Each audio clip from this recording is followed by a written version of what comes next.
Rumors of the Reggae Boyz playing against England in June are false, and in this video, I'll be sharing with you what the correct info is. If you're new to the channel, this is the Gunnaz podcast, and I am Dicanio, an Arsenal fan who covers everything Reggae Boyz and local football. If you find that you enjoy the content that I do here, remember to smash that like button.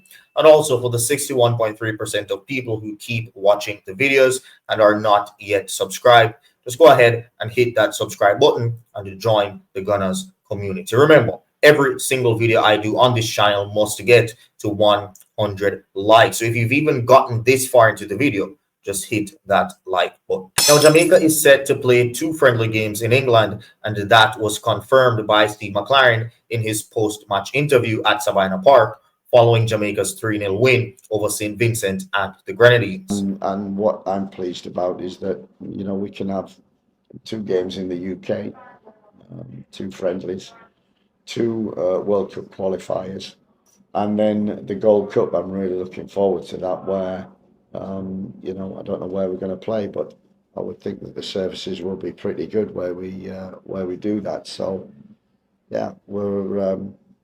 I think I said it yesterday.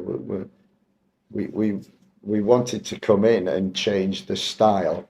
Now, it had been reported by many outlets that Jamaica will be a part of a 4-team tournament in June, including England, Ghana, and Nigeria. So, people, common sense and actual facts from a source confirms that this news is fake. Firstly, we will only be playing 2 games in England.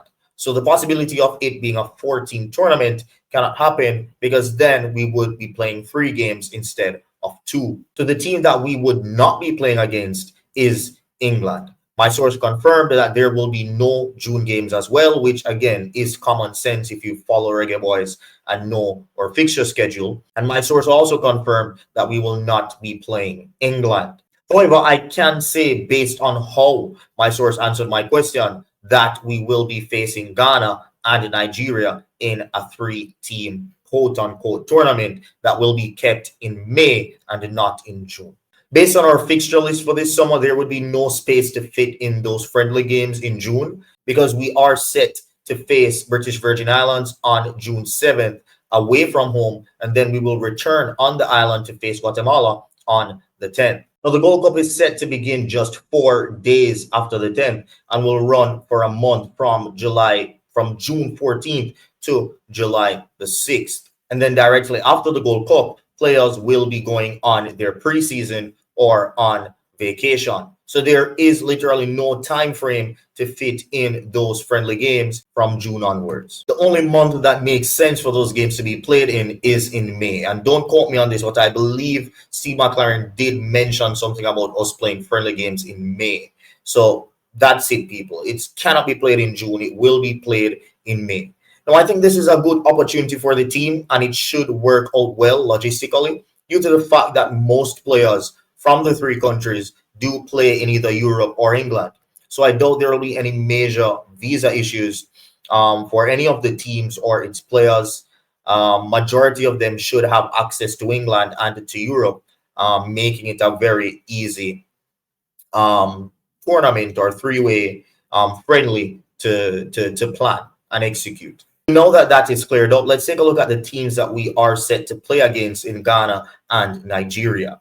You know, Nigeria are in a bad place as it relates to their World Cup qualifying campaign, as they find themselves in 4th place on 7 points after 6 games with 4 games to go.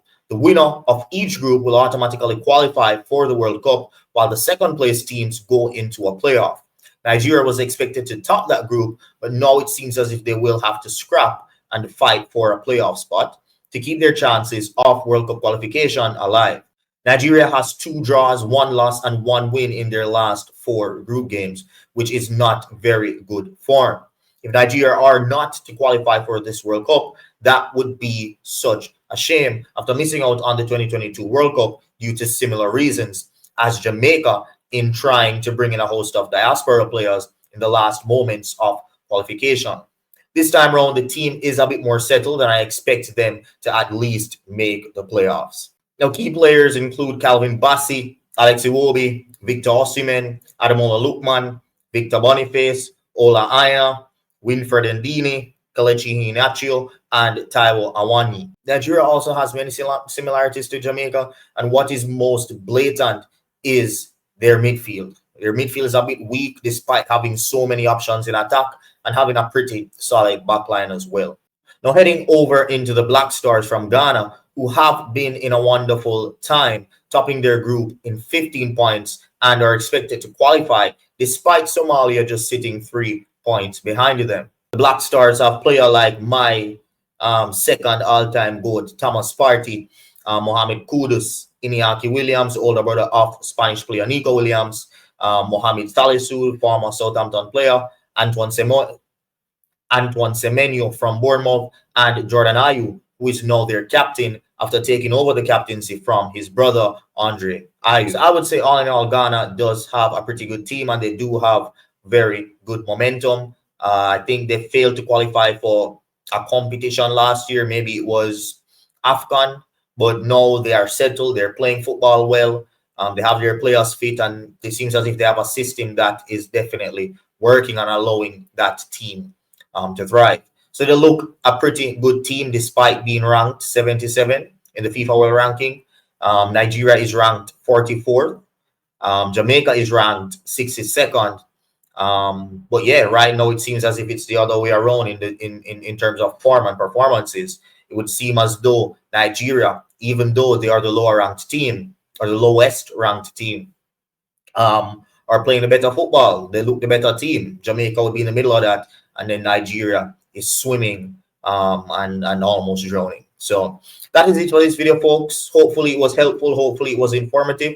Share your thoughts below in the comment section. Thank you guys for watching, and I'll see you next time. Peace. Jamaica have a lifeline. How about this? Big up Gunnaz. I hear that. Don't know some of the Gunnaz, but say, but big up Gunnaz.